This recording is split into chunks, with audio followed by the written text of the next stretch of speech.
how to say no to nonsense tasks.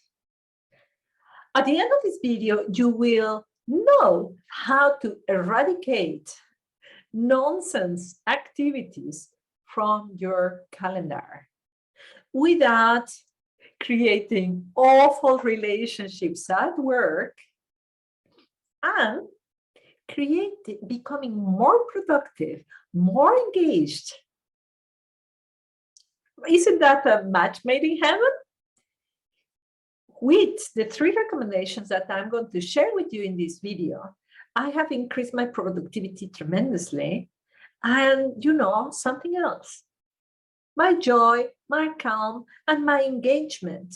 And this has, of course, not only happened to me, but to my dear clients who tell me stories of, wow, what a difference to go to the meetings that I really want to go and be completely clear and focused because there is no distraction with things that shouldn't be in my agenda. Now, I have even been invited for the next promotion. Wouldn't you like that? So, before we get started with our first recommendation, if you haven't done it, please subscribe to the channel. It costs you absolutely nothing, and it helps me tremendously. So click subscribe and click the bell so that you get notified when I upload new videos. Welcome. So what is my first recommendation? My first recommendation is about discernment. You see, we call menial tasks or nonsense tasks things that look somehow stupid. But we have to be very careful by what we say no to. If we really take at heart the idea that the universe works with attraction, we should actually be open to the things that come our way. Because if we are open to the things that come our way, if we become yes people, we will attract more of what we're wanting to see. We will attract more of the life that we are wanting to attract. And that, that comes from a woman who is very interested in the essential. So the thing is that we have to be discerning on what is essential. What is what you really want in your life? I'll give you an example of this of work, and I give you an example of this of home. Once upon a time, I was asked to organize a party for the company, a dinner for the executives. And I thought, oh my God, this is just the most patriarchal, misogynist request that my boss has ever given to me, because I was the only female manager and everybody else were men. Oh, but I was new to the job, so I, I'll do it. I just did it. Honestly, at that time, I was not that wise. I did it because I wanted to do it. I wanted to be helpful. It was the best career move ever. Because of the dinner, I had to deal with all these senior executives. I had to talk to them. I had to be in touch with them. I had the opportunity to build a relationship with these executives that were above in the hierarchy of my boss. So I built this wonderful relationship with these people in the company. This allowed me to be visible in the company. So they invited me to the leadership development program of the company. And by being there, I met other people in the company. I started networking. I started growing. I got 2 promotions later. And I will say that it was thanks to saying yes to that dinner. And as I said before, I didn't do it out of my strategic thinking that will fit in my head. I did it because it felt good. You can ask your heart or you can ask your gut if this menial task feels good or not, and listen to it. Don't be so judgmental and saying, well, this sounds like just doing dishes, organizing the dinner, or helping somebody, or serving coffee. It could be the task that could propel you to go to the next level. Don't be so critical. Don't prejudge. Listen to your gut, listen to your heart, that they will help you discern if these tasks are as bad as they actually look or not. The example that I was thinking of giving you was a dinner recently at home. I was thinking, oh my God, I have so much to do, and still my husband has invited her brother and his children to come here. Oh my God, stress. And then I asked myself, what kind of life do I want to live? Do I want to live a life that is about stress and pizza? Well, no, I don't want to live that way. And I don't want my children to feel that enjoying family life is stressful, because I am telling them that this is the least priority, that being happy is the least priority. Business is the first priority. Do I really want to have that life? Do I want to tell my children that that is life?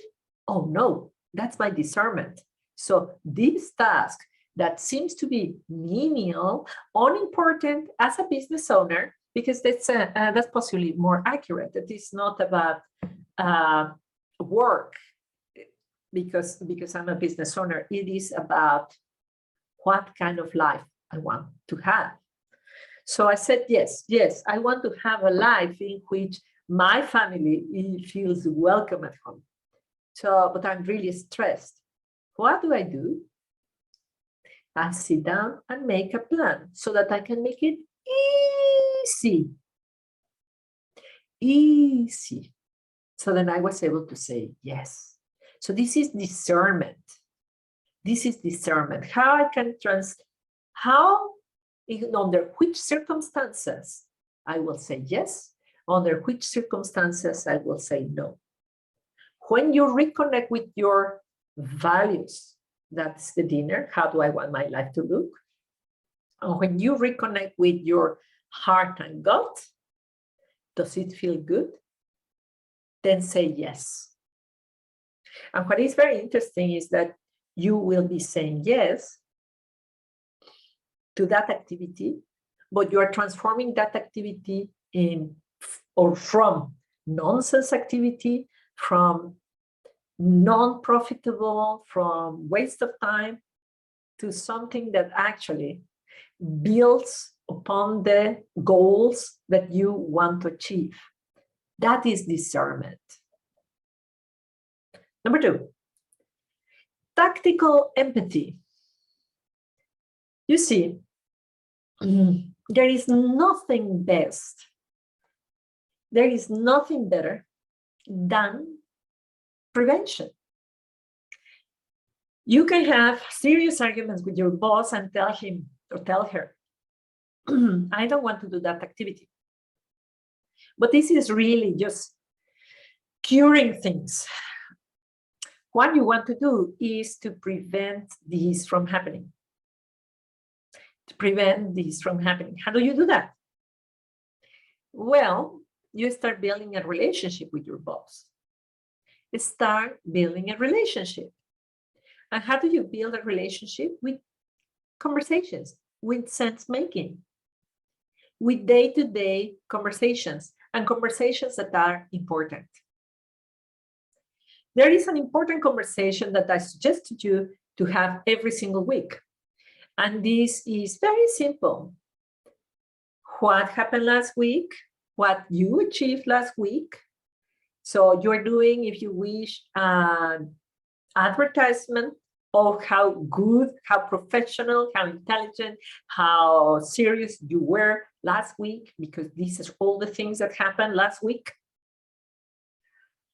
And the plan for the following week. again, this is an advertisement of how good you are, how you on the ball you are for next week. And as a plus is the third point is to ask your boss a question that denotes critical thinking, something that you do not know how to do in this specific case with all the nuances of the complexity of that. And when you ask that question, you are honoring the seniority of your boss so that you can learn from him or her, and that he can or she can show up as a supporting partner of your development. So you are building a relationship by listening and learning from him or her, and sharing and showing what you have on your plate. So this is very powerful for saying no in advance to nonsense activities, because here it will be really clear that organizing the company dinner party is a distraction for the projects so important that you are dealing with. And it will be very clear for your boss that it would be shooting himself from the foot if he actually gave you those activities. So tactical empathy, really connect with your boss. Connect with your boss on what are his needs and wants. Connect with him. So connect with her, him or her, so that you build a relationship and you are preventing to say no before you need to. So number three comes from this amazing book that you need to read, Never Split the Difference by Chris Voss. Chris Voss was an FBI hostage negotiator, and he has translated all this technology that they use for hostage negotiation to all kinds of negotiation. And he gives you many tips, but here I'm going to focus on one of them. He says that the best way to get to yes is to never start with yes, is to actually start with no, to move the person for them to say no. So instead of saying, hey, I don't want to do this, or it's not a good idea to do this, is to phrase a question that is so creative so that they are the ones who say no. For example, are you aware, dear boss, that if I do this, the project that I'm actually doing, that is, millions of euros, that is actually your reputation, will not happen on time? Are you aware of? So your boss will say, oh, I didn't realize. No, I didn't realize. If you get to say, your boss to say no, it's really like waking her up to the dangerous request that he or she's making. Are you aware?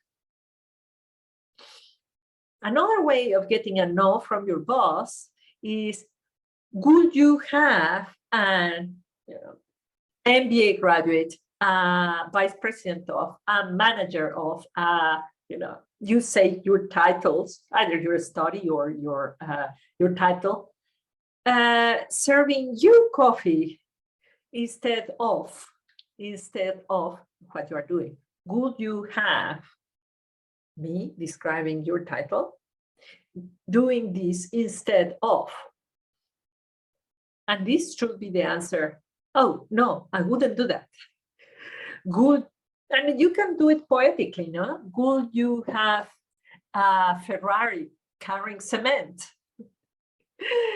Would you have a very heavy truck in a Formula One race. So this getting them to say no is a way of waking them up, a way of doing sense making of the nonsensicality of what they are asking you. And I'm giving you this as number 3 because hopefully you never need to use it. If you actually use your discernment to see in which way what is being asked from you is actually a blessing, you will be able to incorporate it in your agenda. Not jam it in, but making it actually convenient, productive, and positive. Number 2 is sense-making, tactical empathy. Build a relationship with your boss. That way, when you build a relationship, it's going to be very clear when the deadlines are and what you need to do, what you do not need to do. In fact, it's the best way to get a promotion. And finally, get them to say no. Are you excited about this information? Would you like to dig deeper in developing your leadership as a lady in this fast-paced world and you are coached? Contact me. Let's have a conversation. Come to blancavergara.com/yes. And we have a conversation in which I can support you in the specific challenges that you have on how you can say no and what you actually want to say yes to. Let's have a conversation and see how I can help you not only develop a leadership that makes you feel powerful, but a life that makes you feel vibrant and indeed alive.